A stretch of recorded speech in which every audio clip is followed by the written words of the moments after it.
మన వారాహి సిల్వర్ జ్యువెలరీలో అద్భుతమైన ఆఫర్స్ పొందండి మరియు కారు గెలుచుకునే గొప్ప అవకాశం. మీ ఇంటిని, మీ వ్యాపారాన్ని, మీ పసిపిల్లలను కంటికి రెప్పలా కాపాడుతున్నాయని మీరు నమ్ముతున్న సీసీ కెమెరాలు నిజంగా మీకు రక్షణ కల్పిస్తున్నాయా? లేక మీ కదలికలను, మీ ప్రైవసీని గుట్టుచప్పుడు కాకుండా శత్రు దేశానికి చేరవేసే గూఢాచారులుగా మారాయా?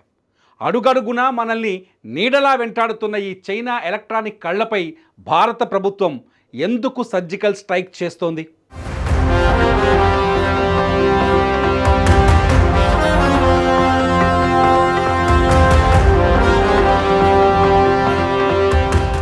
దేశ భద్రతకు, ప్రతి పౌరుడి వ్యక్తిగత గోప్యతకు సంబంధించిన ఒక సంచలన నిర్ణయాన్ని కేంద్ర ప్రభుత్వం తీసుకోబోతోంది. రేపటి నుంచి అంటే ఏప్రిల్ 1వ తేదీ నుంచి దేశవ్యాప్తంగా ప్రముఖ చైనా సీసీటీవీ కెమెరాల అమ్మకాలపై నిషేధం అమలులోకి రానుంది.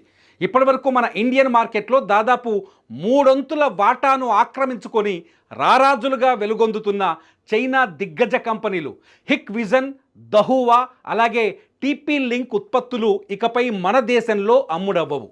ఈ 3 కంపెనీలతో పాటు చైనాలో తయారైన చిప్ సెట్స్ను ఉపయోగించే ఇతర నిఘా పరికరాలకు కూడా ప్రభుత్వం చెక్ పెట్టింది.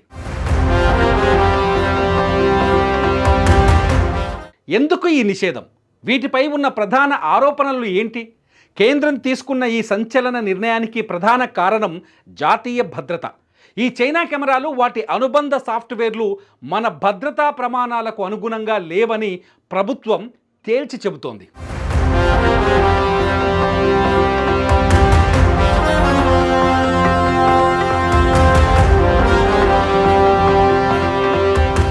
నిజానికి ఈ చైనా కెమెరాలపై ఎప్పటి నుంచో తీవ్రమైన ఆరోపణలున్నాయి. ఇవి రికార్డు చేసే వీడియోలు, ఫుటేజ్, డేటా అంతా ఎన్క్రిప్ట్ చేసినప్పటికీ బ్యాక్డోర్ ద్వారా చైనాలోని సర్వర్లకు చేరుతోందన్నది ప్రధాన ఆరోపణ.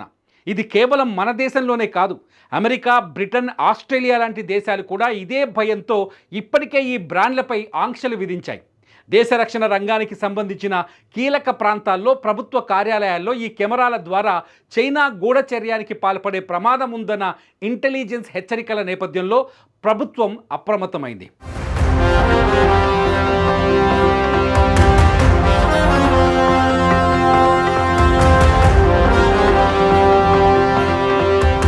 కొత్త నిబంధనలు ఏం చెబుతున్నాయి? సీసీటీవీ కెమెరాలు, వీడియో నిఘా పరికరాలను దేశంలో విక్రయించాలి అంటే ఇకపై కేంద్ర ప్రభుత్వం నూతనంగా రూపొందించిన standardization testing and quality certificate STQC నిబంధనలను పాటించడం తప్పనిసరి.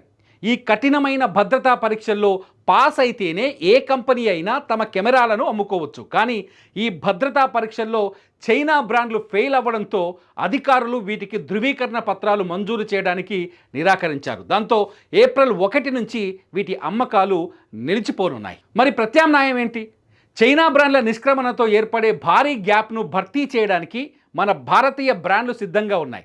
CP+, క్యూబో, మ్యాట్రిక్స్ లాంటి స్వదేశీ కంపెనీలు భద్రతా ప్రమాణాలతో కూడిన కెమెరాలను ప్రజలకు అందించనున్నాయి. ఫలితంగా స్వదేశీ ఉత్పత్తులను ప్రోత్సహించినట్టు కూడా అవుతుంది. మరి మీరేమనుకుంటున్నారు? చైనా కెమెరాలు బ్యాన్ చేయటం వెనుక మన డేటాను చైనాకు చేరవేస్తున్నాయనే ఆందోళన ఉందని భావిస్తున్నారా? లేదంటే స్వదేశీ వస్తువుల వినియోగాన్ని ప్రోత్సహించే ఉద్దేశం కనిపిస్తోందా? ఈ వీడియో కింద కామెంట్ చేయండి.